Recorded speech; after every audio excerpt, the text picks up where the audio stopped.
Hey there, drowsy historian here.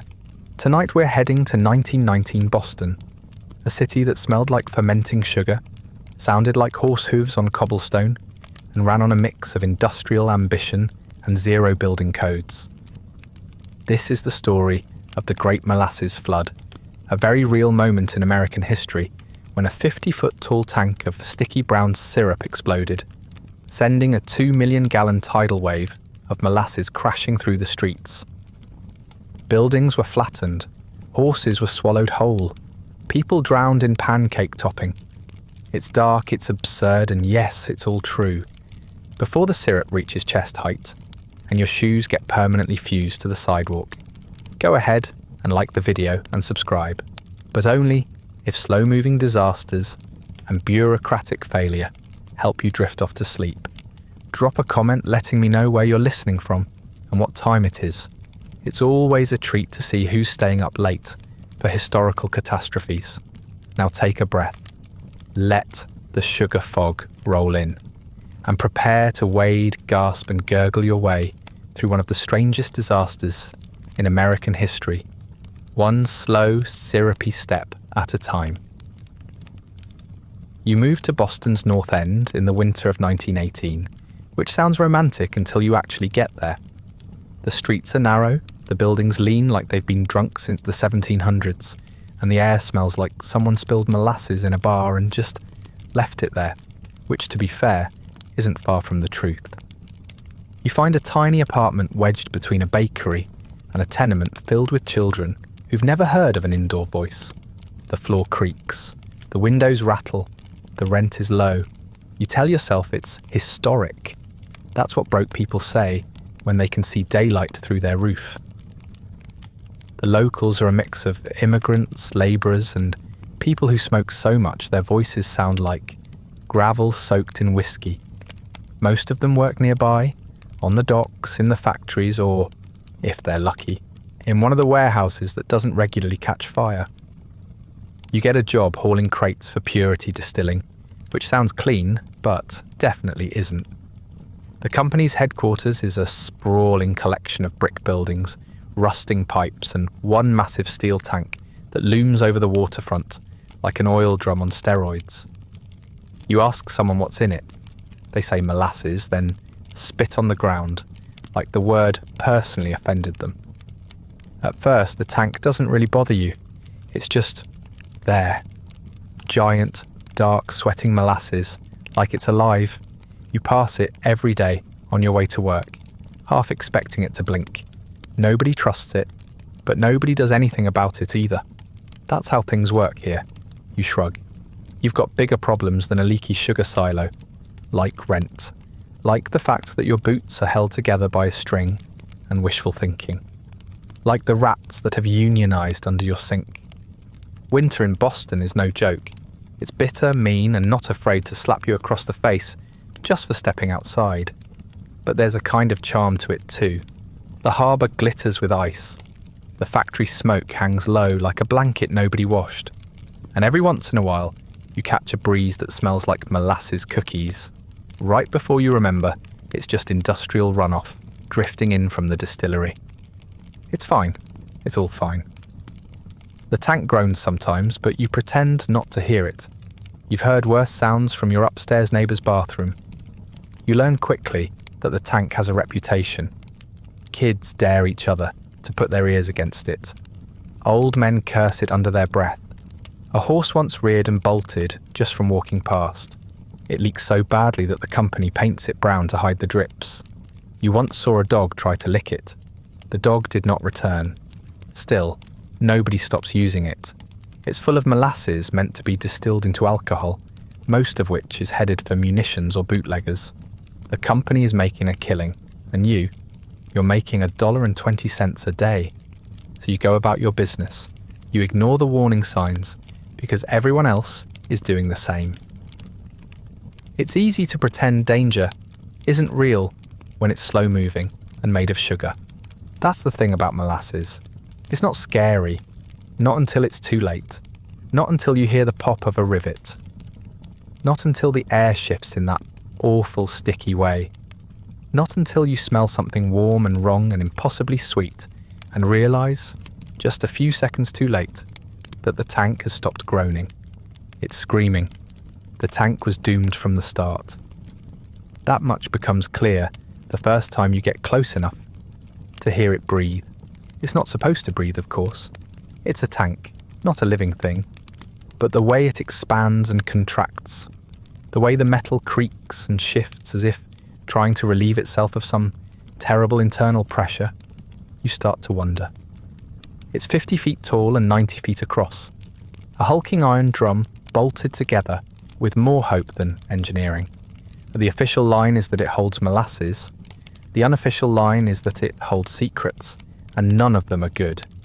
It belongs to the Purity Distilling Company, which is a subsidiary of the United States Industrial Alcohol Company, a name that already sounds like it's hiding a crime. This is not a place where engineers wear hard hats and clipboards. This is a place where men in suits order tanks to be built quickly, cheaply, and with as little interference as possible. Back in 1915, they decided they needed a massive container to store molasses near Boston Harbor because molasses was money and war was coming.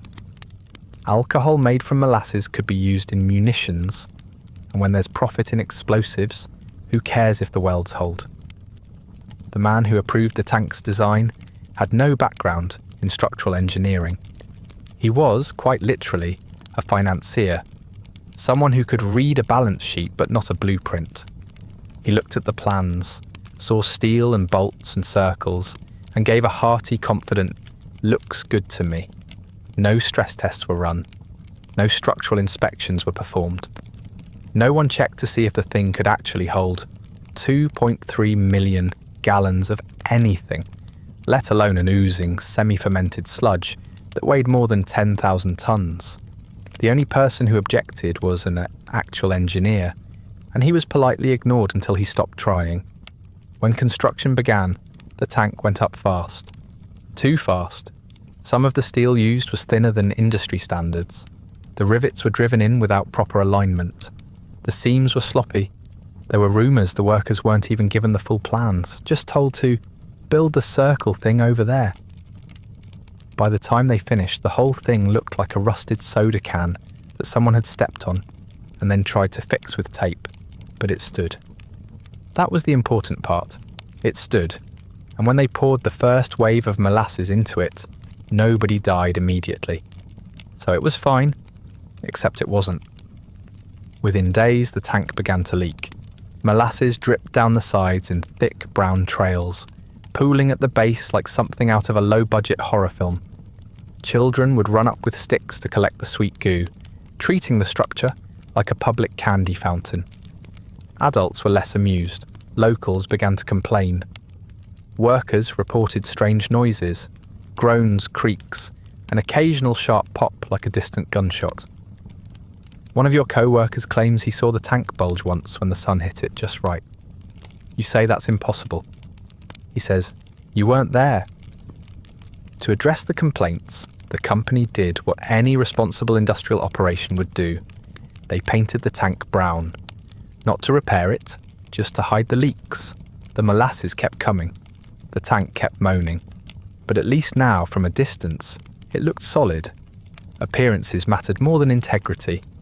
You heard that the company performed a test at one point, filled the tank 2/3 full, and waited to see if it burst. It didn't. Test passed, stamp it, ship it, fill it to the top next time. All good. Nobody in management lived in the North End. They didn't walk past the tank each morning. They didn't hear it at night. They didn't live under its shadow, wondering if today would be the day the bolts finally lost their grip. For them, the tank was a line item, a storage solution, a place to put the raw material before it became something useful, like industrial alcohol or bootleg rum. When you ask about safety, your supervisor just shrugs. "It's held so far," he says. "That's all you can ask." You think about that line every time the air smells like yeast and rust. The molasses isn't just sweet, it's fermenting, bubbling, expanding. It doesn't sit still. It builds pressure, and on warm days, You swear you can feel the tank vibrating, like it's itching to come undone. Once, on a lunch break, you sit on a nearby crate and watch a rivulet of syrup trace its way down the metal skin, slow and stubborn. It's almost hypnotic, almost peaceful. You wonder if this is what it looks like when a monster bleeds. Some nights, you lie in bed and hear the groaning from 2 blocks away. You tell yourself it's the wind, maybe a ship pulling into the harbour, but deep down, a voice you try to ignore whispers something else. That tank is trying to warn you. You mention it once at the bar, between sips of watery beer and bites of salt cod. An older man next to you leans in and says, "That thing's gonna blow." Then he laughs, says he's joking, and buys you another round. But he doesn't stop glancing at the door after that. You start to pay more attention. You notice that the tank makes more noise when it's warmer. You notice that the company seems to keep it filled to the brim, even when deliveries are delayed. You hear from a friend of a friend that one of the foremen filed a complaint and was quietly reassigned to a different facility. You begin to wonder how many people know the truth, that the tank is a disaster waiting to happen, and how many are just hoping they're somewhere else when it does. And yet, life goes on. The tank doesn't collapse, the rivets don't pop. The molasses doesn't burst forth and sweep through the streets like a nightmare, at least not yet. And with every day that passes without disaster, the fear dulls, people get used to it. They walk past the leaks, they ignore the sounds, they pretend the smell isn't stronger than usual. That's the funny thing about danger. If it shows up slowly enough, you'll call it background noise. So you keep working. You keep walking past it, you whistle as you go, you try not to think about the fact that you live 3 blocks from the largest unregulated sugar bomb in the city. You try not to imagine what it would look like if 2.3 million gallons of molasses were suddenly let loose. How it would move, what it would crush, who it would drown. You laugh at yourself? That's ridiculous. Molasses doesn't explode. Not until it does. It's easy to laugh at molasses. Sweet, sluggish, brown goo. The kind of thing you pour over pancakes or forget about in the back of your pantry until it hardens into a sugary fossil. But in the early 20th century, molasses wasn't just dessert. It was industry. It was fuel. It was a sticky little cog in the war machine. And storing it by the millions of gallons wasn't eccentric. It was profitable. The key is alcohol.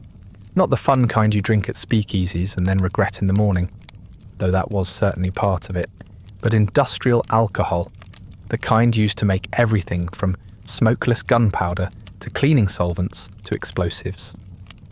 When World War I broke out, the demand skyrocketed. Industrial alcohol became a strategic resource, and molasses was one of the cheapest, most abundant ways to make it. You didn't need grapes or grain or potatoes, just this black gold shipped in from the Caribbean by the barrel. If you were in the alcohol business, you didn't store molasses because you liked the taste. You stored it because it could be turned into profit with very little effort and even less regulation. Purity Distilling was part of a larger conglomerate, the United States Industrial Alcohol Company. Their goal wasn't to make candy, it was to supply the US government and any other willing buyers with the raw materials they needed to fight wars and make things explode. The molasses stored in Boston's North End was not earmarked for cookies or gingerbread houses. It was destined to become bombs and cleaning agents. That tank, the one sweating in the winter sun, groaning under its own weight, was essentially a reservoir for future fire. Of course, there was another reason they rushed to fill it: prohibition. The writing was already on the wall by 1918. The temperance movement was in full swing, dry laws were sweeping the country, and the 18th Amendment was looming like a very sober thundercloud. The owners of the tank knew the clock was ticking. Once alcohol became illegal, the game would change. So they filled the tank as full as possible, not because they needed that much molasses right then, but because they were racing to distill it into something valuable before the government made it a crime. And so, what sat in that tank wasn't just molasses, it was money. It was urgency. It was the byproduct of war, greed, and the American instinct to squeeze profit from anything sticky enough to sell. The fact that it smelled like baked goods was just a distraction. The real story was ethanol, explosives, and panic. And if it all came bubbling up and tore the city apart, well, accidents happen. It's January 15th, 1919, just after noon. You're on break, sitting outside with a hunk of bread, a half-frozen apple, and fingers you can barely feel. The air has that sharp winter sting that makes your lungs feel smaller. You chew slowly, staring at nothing, letting the cold settle into your coat like an uninvited guest. It's not a bad day by Boston standards. The sun is out, the harbour's not frozen solid, and nobody's thrown a shoe at you yet. You take it as a win. Across the street, the molasses tank looms like always. Giant, silent, except today it's not completely silent. You hear a pop, small, sharp, metallic. Then another, like nails being pulled out of a coffin lid. You glance up. The tank is shivering. That's not normal. It's never shivered before. You squint, and for one horrible second, you see the whole thing swell outward. Not a lot, just a little. Like it's exhaling for the first time in years. And then it bursts. There's no warning, no graceful collapse, just sound. A horrible, ripping explosion that tears the air apart. It's not like thunder. Thunder is distant. This is here. The tank splits wide open with a bang so loud it registers as silence. A full second where your brain refuses to process it, because nothing that big is supposed to move that fast. Steel plates snap apart. Rivets shoot through the air like bullets. One punches through a window behind you and doesn't stop. Someone screams. You're not sure if it's you. Then comes the wave. You've never seen anything like it. No one has. 2 million gallons of hot, half-fermented molasses explode from the shattered tank, forming a wave 25 feet high and moving at 35 miles an hour. That's faster than a horse, faster than you, faster than anything thick and sweet has any right to be. It looks like a tsunami made of tar, dark, churning, bubbling with gas and rage. The molasses isn't pouring out. It's charging. You run. Of course you run, but it doesn't matter. The wave is already on you. It hits with the force of a freight train dipped in caramel. The sound is unreal, a wet, sucking roar that drowns out the screams. The street vanishes. Horses disappear. Entire buildings crack from their foundations and lurch sideways, dragged by the weight of the syrup. A delivery cart is lifted off the ground, floats for a moment like a terrible dessert, and vanishes beneath the brown. The heat is the first surprise. You always thought molasses was room temperature. Harmless, sluggish, maybe annoying. But this batch had been fermenting, expanding, heating from the inside. When it hits you, it's not just sticky, it's warm, almost scalding. It soaks through your clothes in seconds and clings to your skin like glue. You try to stand, but your boots are already trapped. You try to shout, but your mouth fills with the taste of sugar, rust, and something sour that makes your stomach turn. All around you, people are flailing, sinking, screaming for help. Some never get the chance. A child is swept off the steps of a nearby building and vanishes into the syrup. A horse pinned beneath a wagon kicks once, twice, and stops moving. 2 men try to pull a co-worker free, only to be pulled in with him. It's not water. You can't swim in it. You can barely move. Every gesture takes 3 times the effort. Every breath is a gamble. Some people are thrown against buildings. Others are crushed under debris. One poor soul is slammed into a lamppost so hard, his body leaves an imprint. A truck is shoved into the harbour. A firehouse, a full 2-story firehouse, is pushed off its foundation and shunted into the street like a child's toy. The flood doesn't discriminate. It doesn't hesitate. It just takes. Minutes pass, but they feel like hours. The wave slows eventually, but not before the damage is done. The tank, now a twisted mess of metal and shame, sits half collapsed at the centre of it all, like a bomb that forgot to finish going off. The molasses settles, a thick, oozing blanket over the neighbourhood. Everything is brown. Everything is quiet. You're lucky, if you can call it that. You're alive. You're covered in syrup, bruised and coughing, but not crushed, not drowned. You try to stand, but the molasses has begun to cool and thicken. It's already like walking through cement. Your legs feel heavy. Your arms ache. Every step is a victory. You're alive, but you're in hell's version of a bakery. You look around and see neighbours stumbling from doorways. Some are missing shoes, some are missing teeth. Everyone is soaked. No one is talking. What's there to say? You just lived through a molasses flood. You're not even sure you'll ever say those words out loud. Who would believe them? It takes almost an hour before help starts to arrive. Police, firefighters, neighbours from the next block over who heard the explosion and came running. They bring ropes, boards, anything they can use to reach people still trapped. One man is found stuck to a wall, literally glued to it, barely breathing. Another is pulled from a basement, gasping and coated in molasses, from scalp to boot. The rescuers aren't immune either. They sink, slip, collapse under the weight of it all. Every life saved is a battle. And the smell, my God, the smell. It's sweet and sharp with an undercurrent of something decaying. It clings to your nose. It burrows into your clothes. It's molasses, yes, but it's also blood, oil, wood, and the faint metallic tang of disaster. No one will ever smell syrup the same way again. Later they'll say, the tank hissed like a dragon before it blew.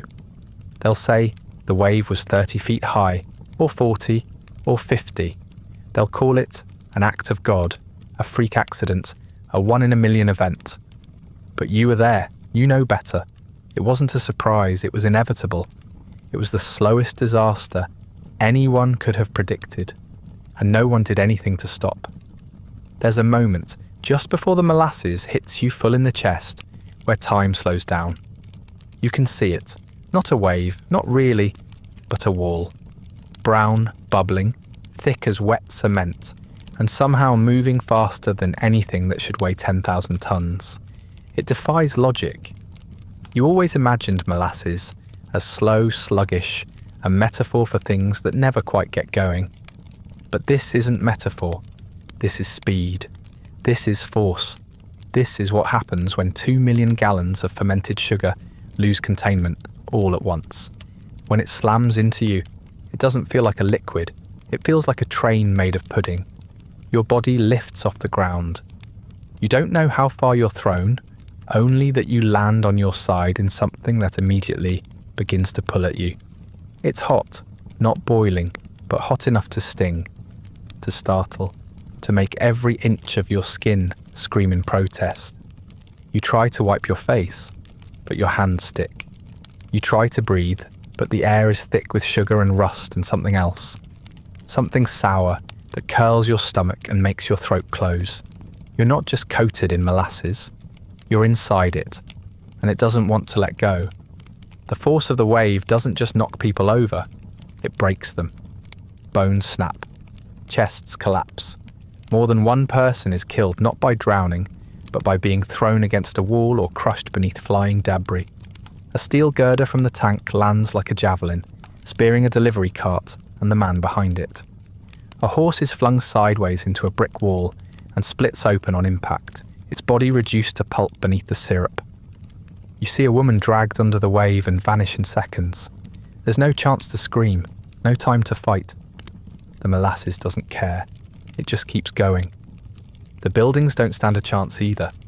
Whole structures are lifted off their foundations and carried several feet before collapsing in on themselves. One brick warehouse folds inward like wet cardboard, its contents, crates, barrels, human beings, all pulled into the sludge. The steel support columns of the elevated train line twist, bend, then hold, barely, as the flood slams against them. If the train had been there just a few minutes earlier, it would have gone down too. A police station is half submerged. The firehouse is gone. You try to stand, but your feet are already encased. You push against the ground, only to feel your arms sink deeper. The molasses thickens almost immediately, cooling and congealing in the January air. What was once a rushing wave is now more like quicksand. The suction is unreal. It pulls at you with every movement, robbing you of leverage, of breath, of hope. Your coat becomes an anchor. Your boots feel like cement blocks. You try to wriggle free, but the more you struggle, the tighter it grips you. Some people do manage to pull themselves out. They crawl onto bits of floating debris, wooden planks, barrels, pieces of shattered porches, anything that holds them above the goo. Others are helped by neighbours, by passers-by who risk sinking themselves just to drag one more body out of the syrup.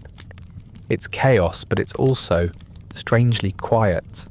The flood has swallowed sound along with everything else. Screams are muffled, shouts disappear into the molasses. Even the horses, the few that survive, are whinnying in low, terrified bursts that barely register. There's no dignity here. Survivors are coated from head to toe in thick, brown sludge. It's in their mouths, their ears, their nostrils. It clings to their eyelashes, glues their hair to their faces, seeps into every fold of clothing. A man pulls himself out of a second-story window, drops into what he thinks is shallow syrup, and sinks to his chest.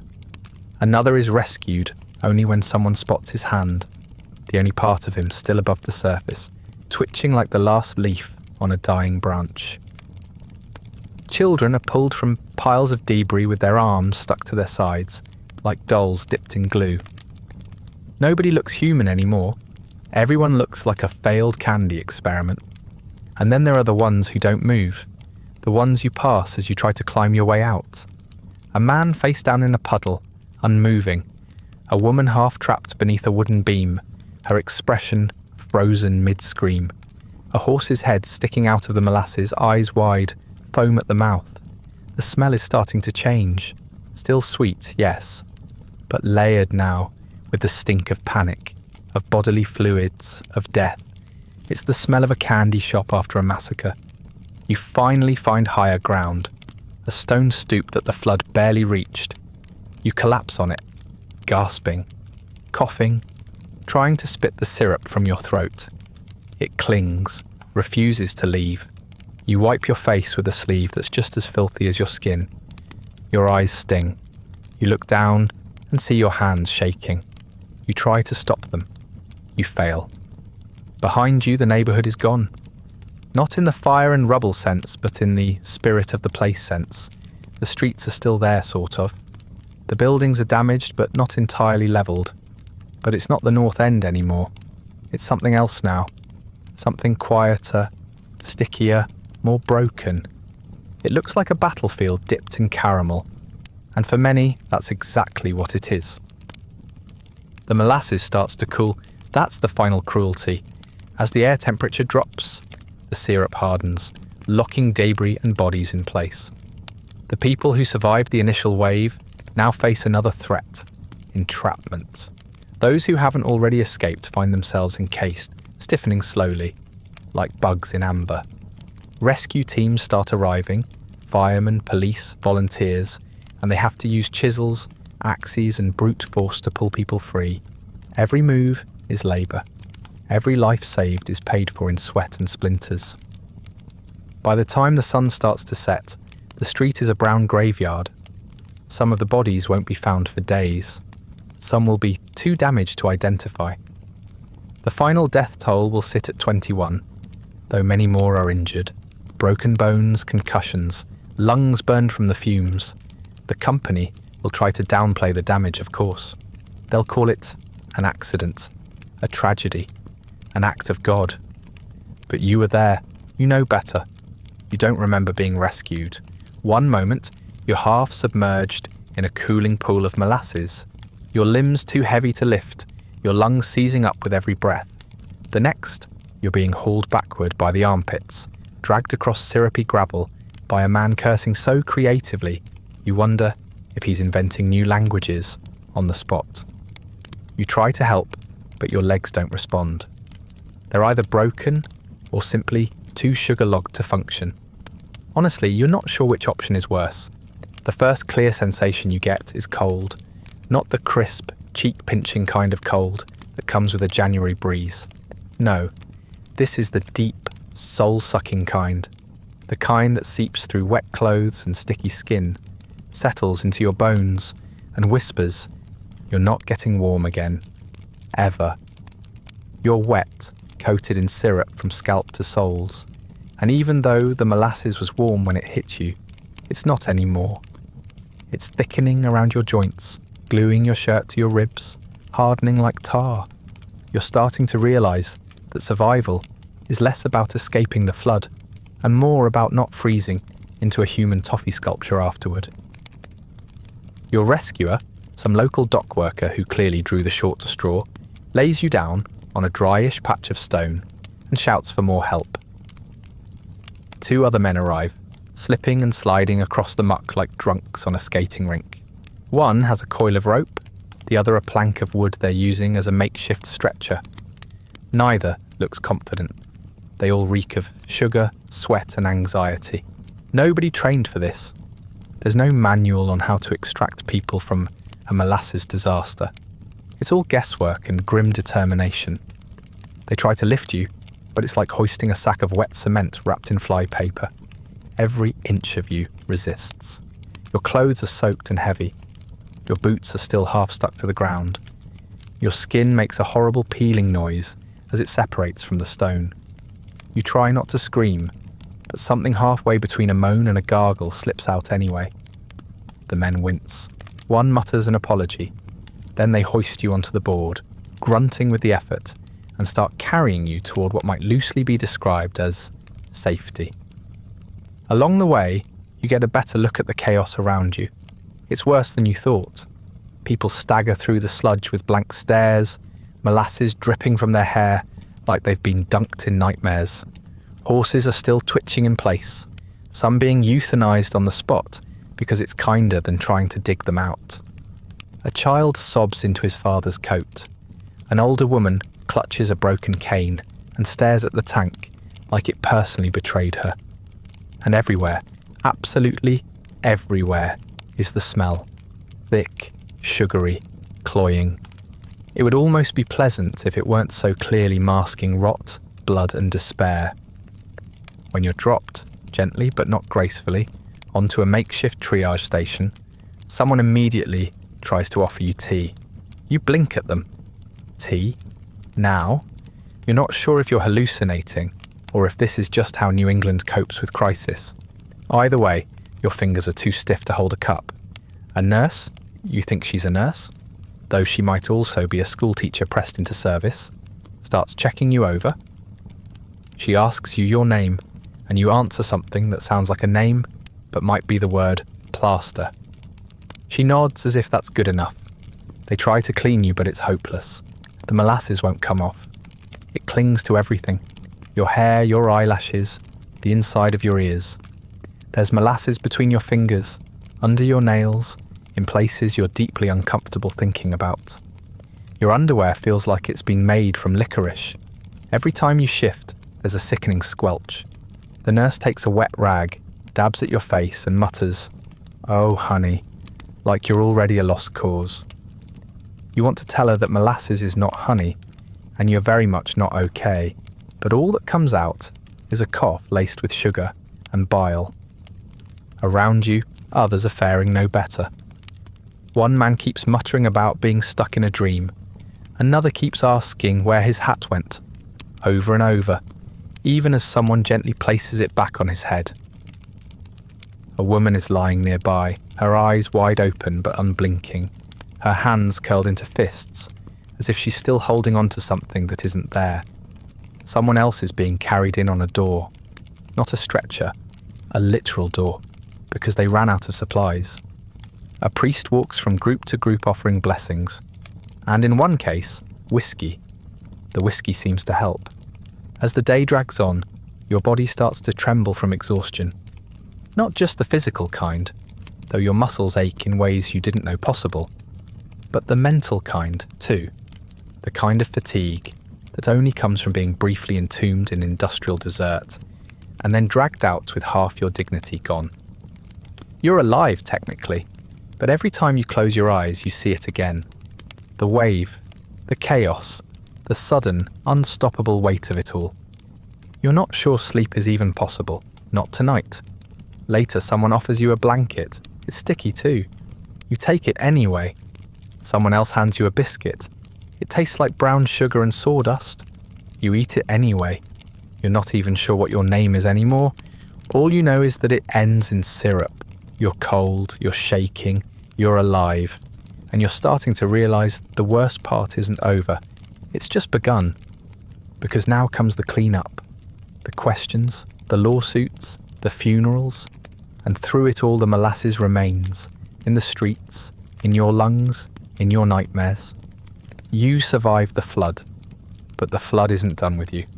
You might assume that when a 50-foot tank explodes and drowns part of a city in hot molasses, the people responsible would face consequences. You'd think a company storing 2 million gallons of unstable syrup in a neighbourhood would be forced to explain itself, possibly while being yelled at by a judge. You might even dare to hope that someone in a tailored suit would lose their job, or at least have to pay for the funerals. But no, this is America, and in America the question is never who's responsible. It's how can we spin this? The United States Industrial Alcohol Company, the charming folks who own the tank, respond with the moral courage of a weasel caught stealing jam. Their first statement is something along the lines of, "It must have been anarchists." That's not a joke. That's their actual explanation. Not faulty steel, not bad welds, not the fact that they built a municipal death trap with all the oversight of a lemonade stand. No, it had to be sabotage. Political radicals, probably immigrants, maybe socialists, possibly ghosts, anything but them. You, like everyone else in the neighbourhood, have questions. Namely, how do anarchists cause a molasses tank to explode from the inside without anyone seeing them? Did they sneak in with tiny drills? Did they whisper seditious slogans at the bolts until they lost their will to live? But the press eats it up. Anarchists are convenient villains. They don't sue for libel, they don't own newspapers, and they definitely don't get invited to testify before Congress. So the headlines run wild. Molasses tank sabotaged. Enemies of industry suspected. One paper even suggests the whole thing might have been a terrorist act meant to derail America's sugar-based economy, which, if true, would make it the least efficient act of terror in recorded history. Meanwhile, the people who actually lived through it are trying to pick up the pieces. You attend funerals where the caskets are sealed because the bodies were too badly crushed or soaked to show. You help friends shovel molasses out of their basements, even though you know it'll never fully come out. You visit a co-worker in the hospital who hasn't stopped coughing since the flood. And while you're doing all that, the company's lawyers are preparing their defense, a masterpiece of slippery logic and pearl-clutching indignation. Their argument goes something like this. Yes, the tank exploded. Yes, people died. But no, it's not their fault. Because you see, no one could have predicted that a 2.3 million gallon container made of cheap steel and zero oversight would fail. Who could have known? Besides the workers, and the engineers, and the neighbours, and the horses, and well, you. But that's not the point. The point is they didn't mean for it to happen, and therefore you can't be mad. They say the tank passed inspection, though they won't say what kind of inspection, or who performed it, or whether inspection means anything more than we looked at it once and it didn't fall over. They point out that it stood for years without incident, as if that somehow proves it was safe. That's like arguing that a roulette wheel is perfectly reliable because it hasn't landed on explosion yet. They even claim that the molasses inside may have fermented in an unusual way, implying that maybe the sugar itself is to blame. Not them. Just sugar behaving badly. Happens all the time. You watch the case unfold with the growing awareness that justice is not so much blind as it is extremely nearsighted and easily distracted by pocket watches. The hearings stretch on for years, literally. More than 100 people testify. Engineers, survivors, company men, clean-up workers. Everyone has a story, and most of them involve screaming, syrup, and trauma. A metallurgist eventually concludes that the steel used in the tank was brittle and that the design was fundamentally flawed. But it takes nearly 5 years for that conclusion to stick. In the meantime, the company pulls every trick in the book. They question witness credibility. They claim the survivors are exaggerating. One executive even argues that the disaster was a visitation of God, as if the Almighty woke up one morning and decided to punish Boston with dessert. You begin to understand that the legal system isn't built to handle this kind of thing. Not because it's complex, but because the people responsible have money. And in this world, money means patience, lawyers, loopholes, enough ink and paper to bury the truth in bureaucracy. Eventually, a ruling comes down. The company is liable, sort of. They're ordered to pay damages to the victims' families, a few $100,000 total, divided among dozens of people. Enough to buy a few homes, maybe. Not enough to undrown a neighbourhood. Certainly not enough to erase what happened. You get a cheque eventually. You stare at it for a long time. It smells faintly of ink and sugar. No one goes to jail. No one loses their position. No one stands in front of a crowd and says, "We built a bomb and hoped it wouldn't go off." The men who ran the company move on to other ventures. The tank is never rebuilt. The lot where it stood is cleared, levelled, and eventually paved over. People forget. The news moves on. You don't. You think sometimes about how different it all could have been if they'd reinforced the walls, if they'd listened to the warnings, if they'd cared even slightly more about safety than speed. But they didn't. And now you live in the aftermath of their indifference. Every time it rains, the streets release a faint, sugary smell. Every time the temperature rises, the ground sweats syrup. It's in the cracks, in the bricks, in the soil itself. The flood was one day. The consequences last a lifetime. The first thing you learn during the cleanup is that molasses doesn't come off. Not easily, not quickly, not ever really. In the days immediately following the flood, every able-bodied person in the North End is conscripted into the war against syrup.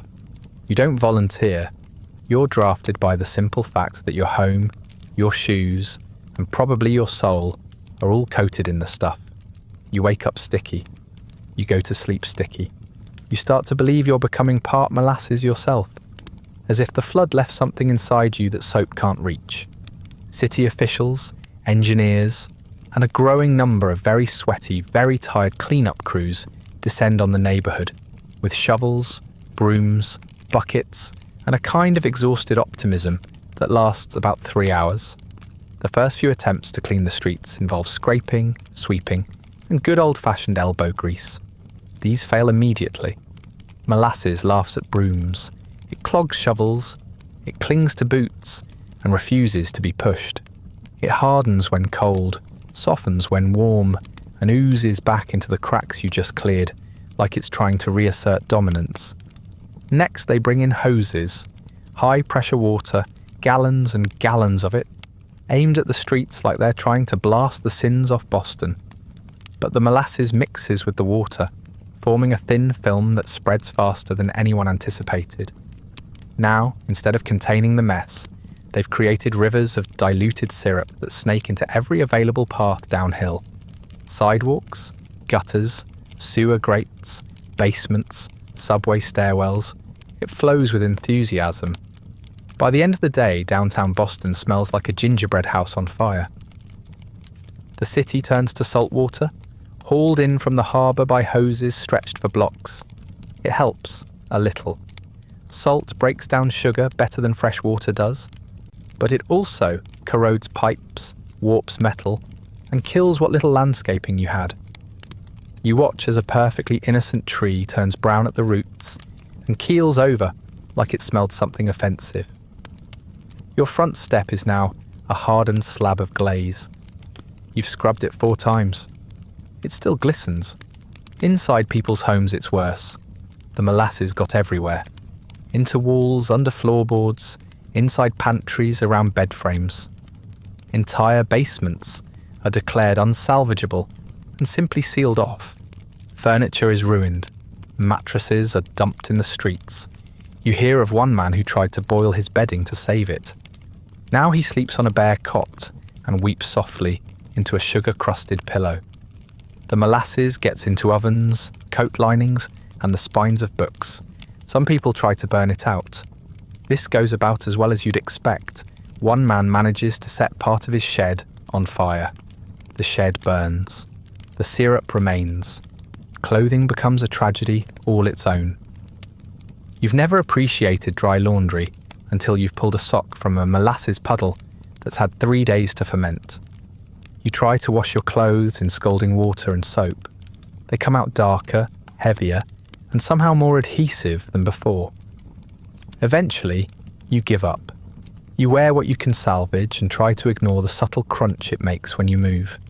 You know it's in your pores, in your hair, in the corner of your eye where you keep wiping, hoping to feel clean again. The horses are mostly gone now. The ones that didn't drown were put down after injuries became obvious.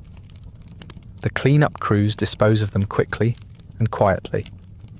The street smells of syrup and death, a combination that turns your stomach every time the wind shifts. The flies love it. They descend in clouds, buzzing, biting, relentless. Every surface is a banquet.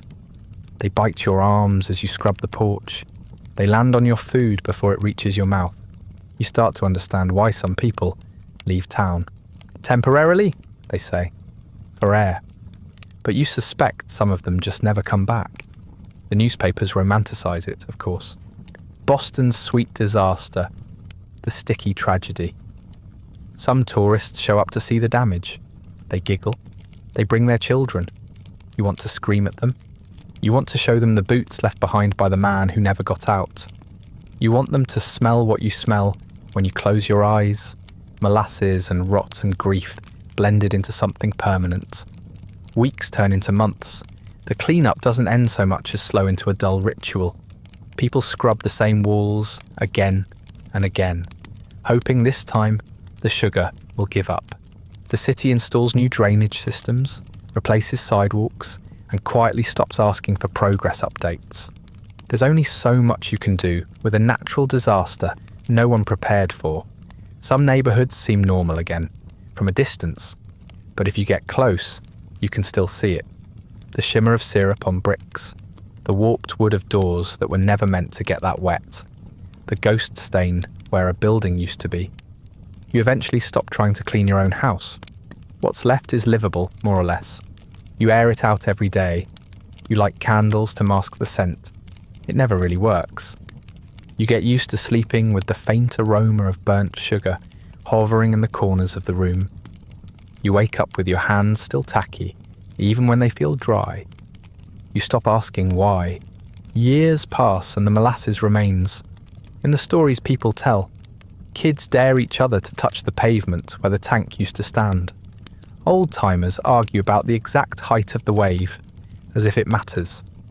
You overhear someone at a cafe say they can still smell it on hot days. You don't laugh, because they're right. On the first warm afternoon of spring, you step outside, take a breath, and there it is. That unmistakable sweetness clinging to the air like it never left. And you realise it didn't. You're dead now. Sorry, that part probably snuck up on you. You survived the wave, the clean-up, the hearings, and years of smelling like dessert, but eventually your body gave in. Not because of the molasses directly, but because life in the shadow of it takes its toll. Maybe it was pneumonia from too many wet winters. Maybe it was something slower, like bitterness, or maybe the syrup just clung to something deep inside you and refused to let go, thickening your blood a little more each year. Either way, you're gone. But your story isn't. It turns out that a city being drowned in molasses is memorable. People don't forget that. They might forget the names of the victims or the exact year it happened, but the image, that sticks. A wall of syrup flattening a neighbourhood. Horses sucked into the street. The smell of sugar and ruin lingering in the gutters. These things lodge in the imagination, and once they're in, they ferment. The facts get blurry, the details get sticky, but the story grows. At first, the gossip is simple. People talk about the wave, how tall it was, how fast it moved, how one guy swore he saw it coming and still couldn't outrun it. Someone says it was 40 feet high. Another insists it was 50. One man claims he rode it like a log down a river, which you know isn't true, because he was unconscious at the time and had to be dug out of a bakery wall. But the story spreads anyway. The disaster becomes a kind of myth, half fact, half folklore, sweetened with time and retold with increasing flair. Children dare each other to run across the site. Parents warn them not to, saying it's cursed ground. A few claim to hear groaning when the wind blows in from the harbour, as if the tank never stopped leaking. One woman swears she saw a ghost in her cellar, a man coated in brown, weeping silently by the furnace. Another says her pantry door sticks shut every summer because the wood remembers. These stories aren't questioned. People nod, murmur, and cross themselves. Because when something this strange happens, it doesn't leave clean edges. Ghost tours crop up within a few years, though they're more rumour than rigour. Tour guides lead visitors past the old tank site, long since cleared, and gesture at empty spaces where something awful once happened. They tell tales of molasses seeping from cracks in the sidewalk. They point to streetlights that flicker at odd times. They lean in and whisper that sometimes, if you listen closely, you can hear footsteps slogging through syrup long after everyone's gone to bed. Even the newspapers help keep it alive. They run anniversary pieces every few years. Boston's sweetest tragedy, the Molasses Massacre. You'd think they'd tire of it, but no. Editors love the contrast, the whimsy of sugar and the horror of death. It's the perfect headline bait.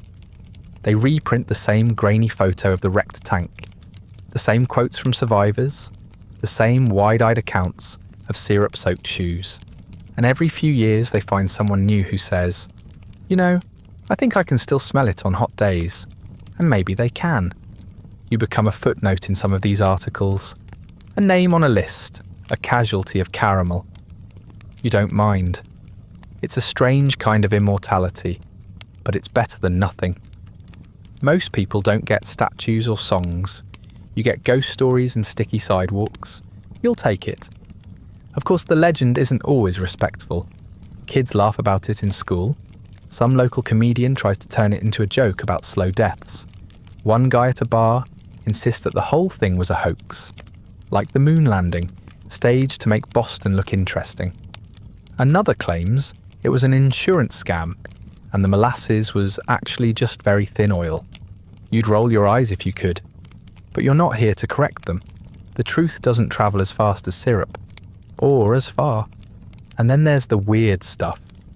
A candy company tries to capitalize on the story and makes disaster fudge, shaped like little molasses waves. It sells surprisingly well. A local brewery releases a stout called Tank Burst. It tastes like regret and raisins. Someone writes a play, The Syrup of Our Discontent, and it plays to sold-out houses for 3 weekends.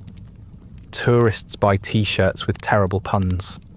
"I survived the Molassaker," one says, in bold brown lettering. You didn't, but hey, someone's making money. The city eventually adds a small plaque near the site. It's tasteful, brief. It mentions the date, the number of dead, the tank, the flood. No graphic details, no mention of how long the smell lingered.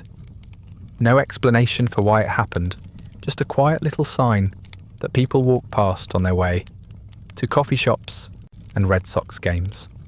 Still, some stop. They read it, they squint at the pavement, and for just a second, they picture it. The wave, the wreckage, the sticky silence after it all stopped moving. That's how you live on, in flashes, in overheard comments and old newspaper clippings, in stories told at dusk by people who weren't there but want to feel like they were. Maybe that's the best you can hope for. You weren't famous. You didn't change the world. But you became part of something people remember. Something so bizarre, so horrible, and so uniquely American that it refuses to be forgotten. And maybe, just maybe, on the hottest days of summer, when the wind blows through the alleyways and the pavement starts to sweat, someone will wrinkle their nose and say, "Do you smell that? Like burnt sugar and something rotten?" And they'll laugh nervously and say, "Must be nothing." But you'll know, and they'll know, and the street will remember. After any great disaster, there's a brief shining moment when everyone pretends they've learned something. People stand in front of microphones, clear their throats, and say things like, "Lessons must be learned, and never again." Reports are written, committees are formed, there are hearings and inspections, and occasionally very serious-looking diagrams. For a few months after the Great Molasses Flood, it looks like Boston, and maybe even the nation, is finally going to take infrastructure safety seriously. You don't hold your breath, mostly because if you did, you'd pass out from the lingering sugar fumes, but also because you know better. You've seen how the system works. You've watched men in polished shoes shake hands over broken promises. You've heard company lawyers explain how none of this could have been predicted, despite the fact that everyone did predict it, loudly and often. Still, change is coming, slowly, like molasses in January, which you now know is much faster than advertised. The first real consequence is legal. The courts, after years of deliberation, find United States Industrial Alcohol liable for the disaster. They're forced to pay hundreds of thousands of dollars in damages, which in 1919 money is a significant chunk of change. It's the largest civil settlement in Massachusetts history at the time. People say this marks a turning point, that companies can no longer cut corners without paying the price. But if you look closely, it's not the people who designed the tank who pay. It's the shareholders. The company survives. The executives move on.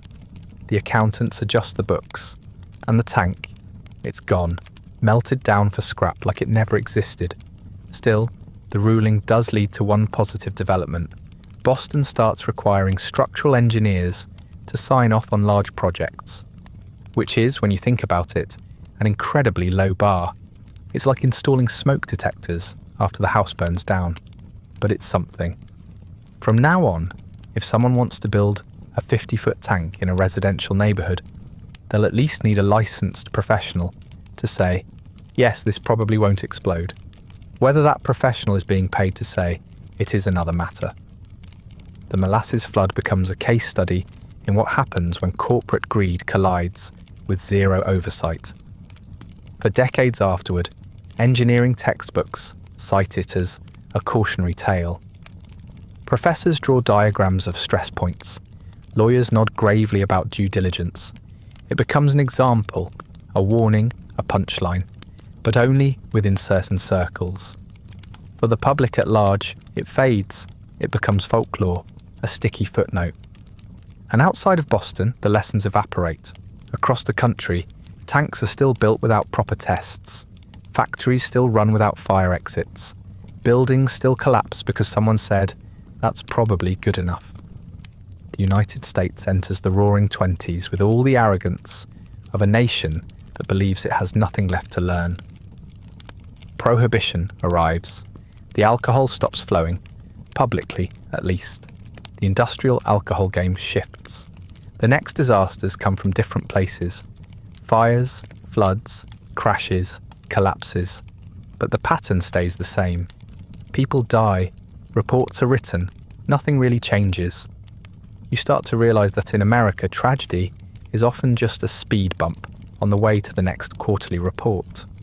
The system absorbs the impact, pays a settlement, and moves on. A few new rules might be passed, but they're usually reactive, like building a fence around a well after someone's already fallen in. No one steps back and asks why the well was open in the first place. No one redesigns the neighbourhood. They just post a warning sign. And when they do regulate something, it's almost always because people made enough noise. The Molasses Flood didn't change safety standards because someone in government had a revelation. It changed because survivors refused to be quiet. Because people testified, and journalists dug, and engineers got loud. It changed because molasses killed 21 people and threatened to kill more. Not because the system cared, but because the system was forced to notice. You think about that sometimes, late at night, when the neighbourhood is quiet and the air still carries the faintest scent of syrup.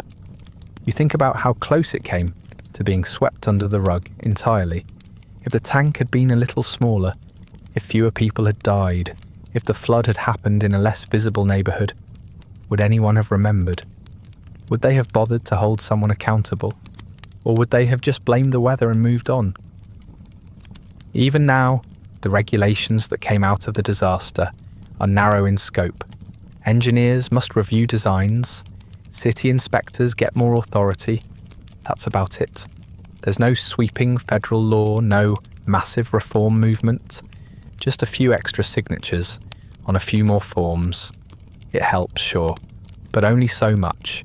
The next catastrophe, wherever it happens, will still involve people ignoring warnings, cutting costs, and hoping nobody sues.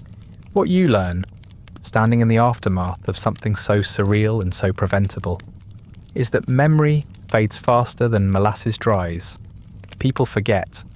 Institutions forget. Even cities forget. And cities, more than anything, like to pretend their pasts are tidy. But the ground remembers. The bricks remember. The ones who lived through it carry it for the rest of their lives. Even if the courts only carry it for 5 years and a dollar figure. You wanted justice. You got a settlement. You wanted reform. You got paperwork. You wanted someone to say, "This matters. We'll never let this happen again." What you got was a shrug and the slow grind of bureaucracy, whispering, "Business as usual." It's hard to believe standing there today that the ground beneath your feet once ran thick with death and sugar. The Molasses Flood has faded into the background of Boston's history. Not erased exactly, but polished, sanitized. Tourists stroll along the harbour walk near Commercial Street, sipping iced coffees, laughing, pausing to read informational signs that mention the Great Molasses Flood of 1919, with the same tone they use for shipbuilding and Paul Revere. There's a plaque now, small and clean and understated, near the site where the tank once stood. It doesn't smell, it doesn't stain, it doesn't stick to your shoes or your memories unless you let it. The neighbourhood has changed. The tenements are gone, replaced by condos. The factories have turned into offices and boutiques. The rumbling of horses and dock carts has given way to the dull hum of traffic, and the occasional street musician trying to make Sweet Caroline sound fresh. No trace of the tank remains. Not the steel, not the concrete pad it sat on, not even the fencing that once kept kids from licking its leaks. If you didn't know better, you'd never guess that 21 people died here, suffocated and crushed beneath a wave of fermented syrup. And yet, if you squint, if you close your eyes and listen on a hot day, something remains. Some claim you can still smell it when the temperature rises above 90. It might be psychological, or it might be real. Sugar clings to everything after all. It seeps into porous brick and lingers in the deepest cracks of concrete. The flood-soaked basements seeped into foundations, coated everything it touched with a glaze that no mop could remove. Some of that molasses never left. It's part of the bones of the city now, just another sedimentary layer in Boston's long, complicated past. The site itself is now a playground and a park, Langona Park, complete with benches, tennis courts, and a baseball diamond. Children laugh where people once drowned. Dogs run freely across the same soil that once sucked men down by the boots. There's no harm in that. The world moves on. But there's something strange about seeing joggers breeze past the invisible graveyard, earbuds in, smiling, sweating. You wonder how many of them know what they're running on. The legend persists, if only as a curiosity. Local ghost tours still mention it, usually after the more dramatic tales of witches and revolutions. They throw in the Molasses Flood for a laugh, a historical palate cleanser, something absurd to end the tour on a sweet note. The guide might mention the wave's height, throw in a ghost story or two, maybe point out a brick wall that smelled like syrup until the 1950s. People chuckle, they snap photos, they move on to dinner. But molasses didn't go away. It's still stored in massive quantities all over the world. It's still used in baking, fermentation, and ethanol production. Large tanks, far larger than the one that exploded in Boston, exist in ports and processing plants in dozens of countries. Some are built well, some are inspected regularly, some aren't. You know how it goes. Materials get cheaper, maintenance gets delayed, budgets get cut, and all it takes is one flaw, one rivet too loose, one weld too thin, one company too confident it won't be them. In the years after the flood, new storage standards were introduced, slowly, unevenly, reluctantly. But human memory is short, and the sweet disasters fade faster than the violent ones. We remember fires and gunshots. We forget sugar. The very absurdity of the molasses flood makes it hard for people to take seriously. Death by syrup sounds like something from a cartoon. It doesn't feel like real history, not until you read the death toll, not until you look at photos of twisted steel and crushed homes, not until you hear about the man they pulled from the rubble with syrup still bubbling from his mouth. You'd like to believe it couldn't happen again, that we're smarter now, that we've learned. But you've seen the world, you've read the news. There's always another tank, another shortcut, another company that decides safety is expensive and risk is manageable. It might not be molasses next time. It might be oil or chemicals or natural gas, something colourless, odourless, flavourless, something that doesn't leave behind a sugary scent to warn the neighbours. That's the quiet legacy of the flood, not just the laws it inspired or the plaque on the wall, but the reminder that every city is a layer cake of risk and memory. Most of the time, you don't think about it. You walk the streets, buy your coffee, nod politely at the historical markers, and assume the past is where it belongs, beneath you, buried, done. But sometimes, on hot days, in quiet moments, you remember that the line between normal and disaster is thinner than you'd like. Sometimes, it's only a few brittle rivets away. And Boston remembers in its own way, not loudly, not with museums or monuments, but with rumours, with street names, with the occasional rust-coloured stain on an old foundation, the kind that doesn't come out no matter how many times it's scrubbed. People whisper about the smell, about the ghosts, about the stories that stuck, even when everything else washed away. You are gone, but your story lingers in the bricks, in the soil, in the air, in the warning signs no one reads until it's too late. You are a casualty of molasses, but more than that, you are a warning. And if someone ever listens, really listens, maybe they'll stop and think before building the next tank, the next shortcut, the next time bomb dressed up like storage. But probably not.